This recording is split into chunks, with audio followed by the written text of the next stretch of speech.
안녕하세요. 정치학 개론 두 번째 주제에 관한 강의를 시작하도록 하겠습니다. 편안하게 강의라는 말보다는 이야기라는 말을 쓰는 게 좋겠습니다. 그래서 오늘 여러분과 함께 논의해 볼 주제는 여기 붙여놨지만 정치학 연구는 무엇을 다루는가? 그리고 정치학 연구를 통해 얻을 수 있는 것은 무엇인가? 입니다. 복잡한 말을 쓰자면 정치학 연구의 대상 그리고 정치학 연구의 목표가 되겠죠. 지난 시간까지 우리는 정치에 대해서 이야기하지 않았습니까? 정치란 아주 복잡하고 다양한 모습을 지닌 사회 현상을 어떻게 받아들일 것인가? 조금 어려운 말을 쓰자면 어떻게 정치라는 용어의 개념 정의를 내릴 것인가? 이런 이야기를 했습니다. 기억하시겠지만 정치에 관한 정의 혹은 정치를 어떻게 사람들이 이해하는가는 폭이 굉장히 넓고 역시 지난 시간에 말한 것과 같이 정치의 고유한 의미는 여기서 고유하다는 것은 어떤 사람에게 고유한 이런 의미죠. 나는 정치를 이렇게 바라보고 또 다른 사람은 정치를 또 다르게 바라보고 그런 것 아니겠습니까? 그런 측면에서 정치의 의미는 역사문화적 적재성을 지닌다. 어떠한 역사적 문화적 공간과 역사문화적인 그런 지각 위에서 우리가 정치를 바라보느냐에 따라 그 의미가 각기 다를 수 있다는 그런 뜻이지요. 그러나 우리 현대 정치학은 보편적인 정의를 갖고 있습니다. 그것은 바로 모든 사람이 자신의 삶을 영위하기 위해서 필요로 하는 그런 자원을 권위적으로 배분하는 그런 작업, 그런 일, 그것을 우리는 정치로 받아들입니다. 요컨대 정치는 누구나 갖기 원하는 것들을 나누는데 그 나누는 방식이 권위, 정당한 힘에 의해서 이루어진다는 점에 특징이 있다 이렇게 말씀드릴 수 있죠. 자, 오늘은 이제 정치학 이야기입니다. 특히 만약 이 강의를 보고 계시는 고등학생들이 있다면 이렇게 생각할 수 있죠. 자, 내가 대학에 정치외교학과로 진학하고 싶은데 도대체 뭘 배우는 학과인가? 정치학이란 도대체 어떤 학문인가? 이런 의문이 들지 않겠습니까? 물론 여러분이 정치학이 어떤 학문인지를 명확히 이해하셔야지 정치외교학과에 진학하는 의미가 있을 것이라고 생각합니다. 또 대개 정치학 개론 강좌가 대학 신입생을 대상으로 하는 강좌이기 때문에 대학 신입생들도 정치학 개론 강의를 수강해보고 싶은데 도대체 뭘 배우는 걸까? 왜 배우는 걸까? 그런 의문을 당연히 갖게 마련입니다. 그런 의문을 푸는 시간이 되겠습니다. 어떻게 우리가 이야기를 시작할 수 있느냐 하면 일단 이렇게 합시다. 우리나라에 있는 대학들에 설치되어 있는 정치학 관련 학과는 이름이 아주 많습니다. 그러나 거의 대부분은 이제 정치외교학과 이렇게 되어 있죠. 또 때에 따라서는 국제관계학과 이런 이름을 가진 학과들도 있습니다. 그런데 여러분, 먼저 정치외교학과라고 할 때 외교학이라는 학문은 없습니다. 외교학이 하나의 독립된 학문으로 서 있지 않다는 뜻입니다. 그러면 도대체 왜 정치외교학과라고 하느냐? 그 얘기는 정치학은 굉장히 여러 개의 영역으로 나누어져 있어요. 나중에 또 자세히 말씀을 드리겠습니다만 비교 정치라든가 또 국제 정치라든가 우리나라의 경우는 이제 한국 정치, 미국의 대학이라면 미국 정치 이렇게 되겠죠. 또 정치 이론, 뭐 정치학 연구 방법론 이렇게 여러 가지 영역으로 나뉘어져 있고 그 영역을 우리가 정치학의 하위 분야라고 말합니다.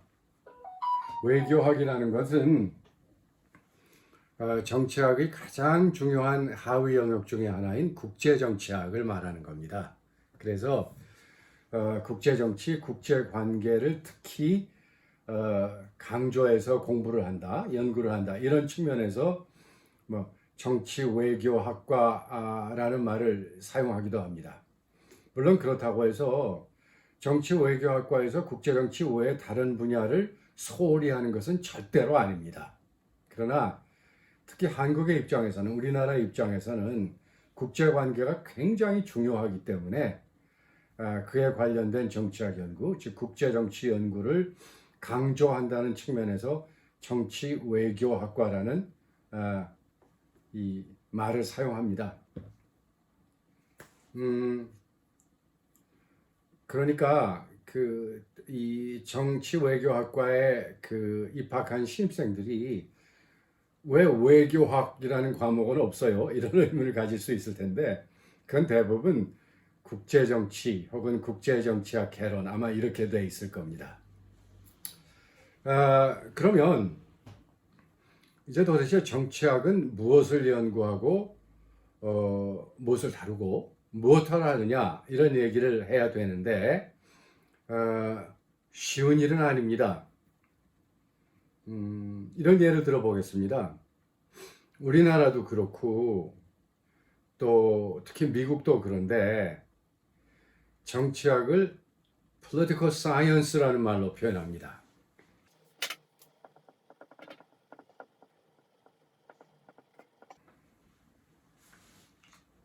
우리말로 과학으로서의 정치학 이렇게 얘기하면 좋을 것 같습니다. 그러면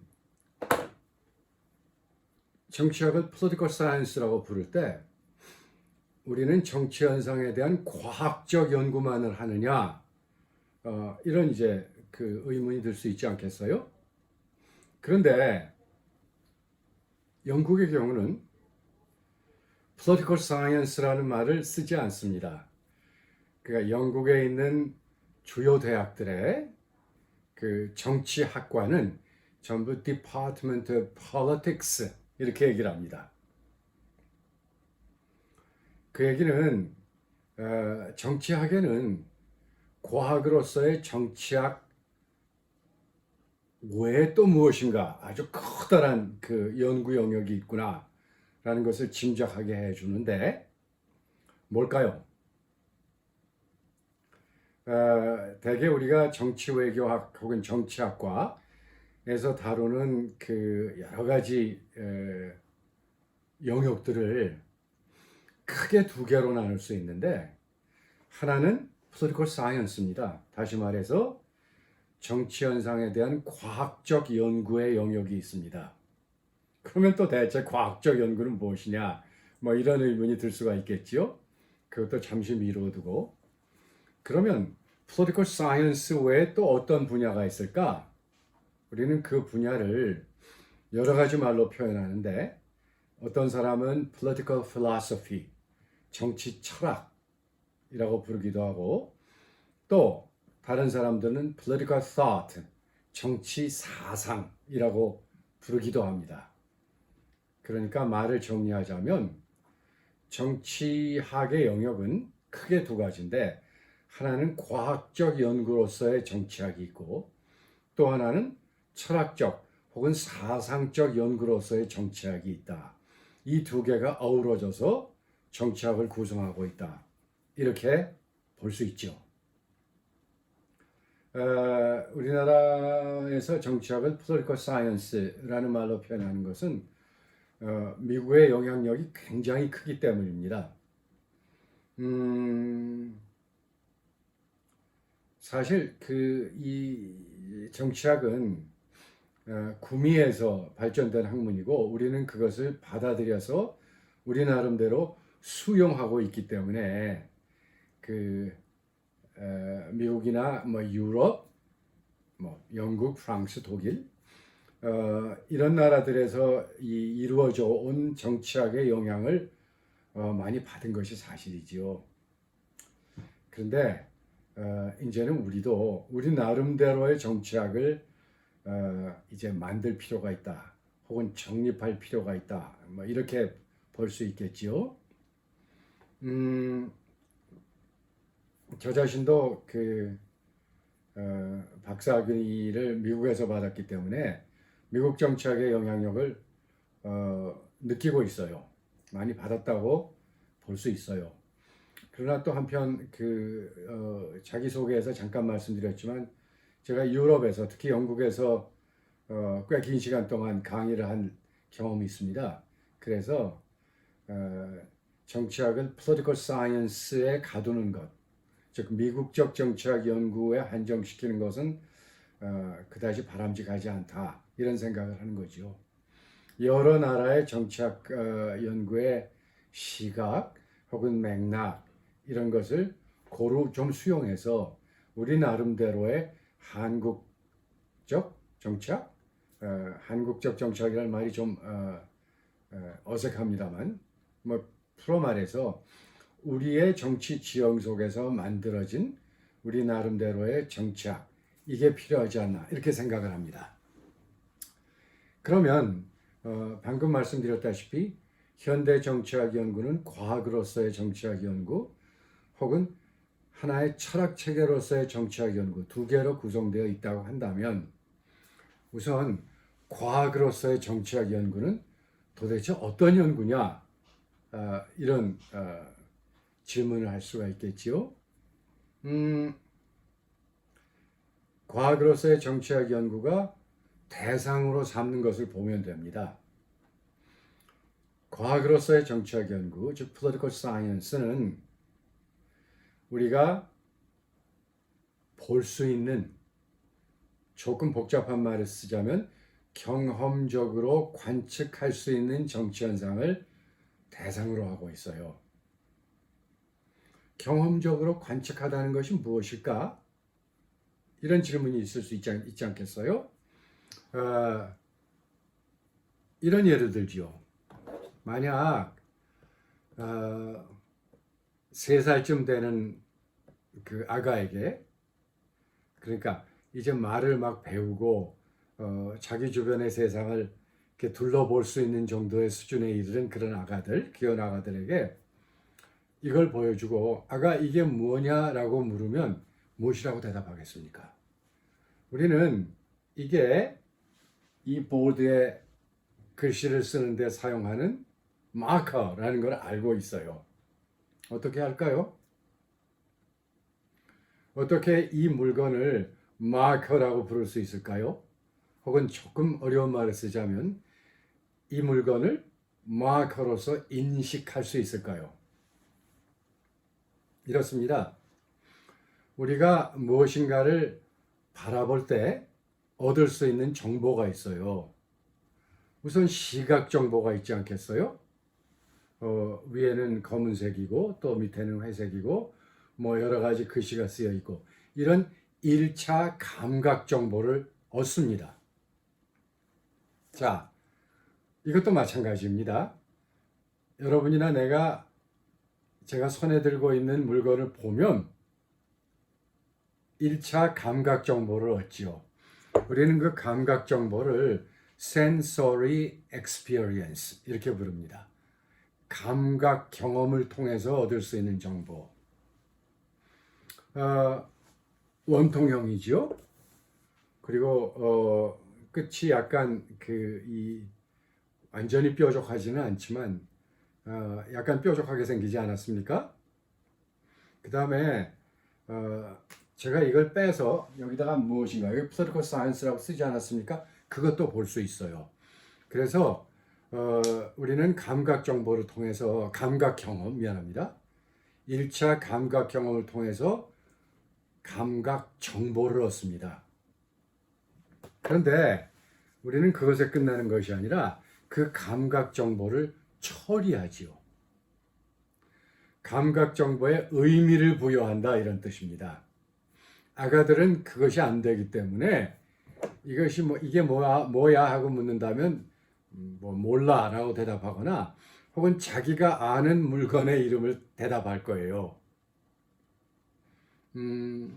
과자처럼 보이면 까까 이럴 수도 있다는 얘기죠. 근데 우리는 막 그러거든요. 왜냐하면 우리는 감각 정보를 처리하는 구도를 배웠기 때문에 그래요.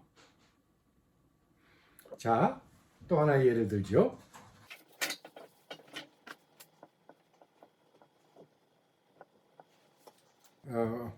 형편없는 그림입니다만 제가 여러분에게 이게 뭐야 하고 묻는다면 거의 대부분 토끼 그렇게 대답할 거예요.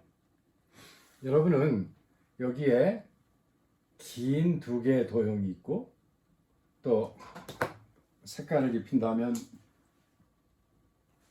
여기 빨간 눈도 있고 자 이런 짐승의 이미지를 이미 이런 동물의 짐승 죄송합니다. 동물의 이미지를 이미 갖고 있어요. 수많은 경험과 학습을 통해서 우리는 어떤 형태의 감각 정보를 얻을 때 그것이 무엇이다 라고 구별해내는 혹은 구획해내는 훈련을 받았다는 얘기죠. 토끼는 귀가 길고 눈이 빨갛고 하얀색 무슨 여러 가지 색이 있고 뒷다리가 굉장히 길고 그래서 깡충깡충 뛴다. 이런 사물을 바라보는 하나의 구도 혹은 어려운 말로 하면 소위 인식 체계를 배웠다는 얘기입니다. 그래서 그와 같은 인식 체계를 머릿속에 두고 내가 감각적으로 얻은 1차 정보를 거기에 꿰어 맞춰 보는 거죠. 그러면 우리가 가지고 있는 구도 속에 그 정보들이 잘 들어맞고 그 구도대로 정보들이 정리될 때 우리는 토끼 그렇게 얘기하지 않습니까? 우리 굉장히 많은 그 말들을 쓰지요. 근데 그 중에 또 굉장히 많은 부분이 소위 명사 아닙니까? 토끼, 또 연필, 기차, 자동차, 집. 미국 사람들이 어린아기에게 보여주는 아주 유명한 그림책들이 있습니다. 아주 재미있는 그림이 많이 있는데 그 리처드 스캐리라는 사람이 아주 몇십 년 전에 만든 그림책인데 워드북 그렇게 돼 있어요. 그러니까 단어책이죠. 거기 보면은 굉장히 많은 그림들이 있어요. 토끼도 있고 자동차도 있고 또 빵도 있고 집도 있고 비행기도 있고 굉장히 많아요. 그게 바로 어린아이가 획득하게 되는 인식 구도들이에요. 그 구도를 머릿속에 갖고 어떤 대상을 우리가 관측했을 때 감각 정보를 얻지 않습니까? 그런데 그 감각 정보가 아까 얘기한 대로 그와 같은 구도에 잘 들어맞는다면 내가 본 것이 바로 이 구도가 정해놓은 물건이로구나, 토끼로구나, 비행기로구나 이렇게 얘기하는 겁니다. 이처럼 우리는 일정한 인식 구도를 학습하고 그 구도와 우리가 실제로 관측하는 대상이 우리에게 주는 정보 이것을 연결합니다. 그래서 그 정체를 파악하지요. 어떻게 움직이나도 봅니다. 이게 바로 과학적 연구의 시작입니다. 과학적 연구는 감각 경험에 의존하고 그 감각 경험을 통해서 얻을 수 있는 정보들을 우리가 이미 획득한 인식 구도 속에 넣어보는 작업입니다. 그래서 저거는 정치적 행동이야. 저 행동은 투표하는 행동이야. 또 저 상호작용은 뭐랄까요? 물건을 주고 사는 그런 행동이야. 이렇게 우리는 파악하게 마련이죠. 긴 얘기를 줄여서 말한다면 일정한 논리적인 인식 구도를 갖고 그 구도와 경험적으로 관측한 결과 얻을 수 있는 감각 경험을 연결시키는 그런 작업. 그것을 우리는 과학적 연구라고 부릅니다. 이렇게 본다면 political science, 과학으로서의 정치학 연구는 우리가 감각 경험할 수 있는 것만을 대상으로 한다. 그리고 감각 경험을 통해서 그 정체를 파악할 수 있는 그런 것만을 대상으로 한다. 이런 얘기입니다. 아주 쉽게 얘기하자면 눈에 안 보이고 귀에 안 들리고 만질 수 없는 것들은 과학적 연구의 대상이 아니다. 이런 이야기죠. 그럼 그런 것들이 있느냐? 있습니다. 우리의 사고라든가 우리의 가치라든가 또 우리의 이념과 같은 것들, 그런 것들은 사실 그 자체로는 보이질 않아요. 그것에 입각한 행동이 나타날 때 우리는 그것을 경험적으로 관측하고, 이 사람이 특정한 가치에 입각해서 행동을 했구나. 뭐 이런 얘기를 할 수 있는 거죠. 그렇다면은 도대체 과학적 정치학 연구는 왜 하고 무엇을 만들어내려 하는가? 이런 이제 두 번째 그런 질문이 생깁니다. 그 얘기는 잠깐 쉬었다 할까요?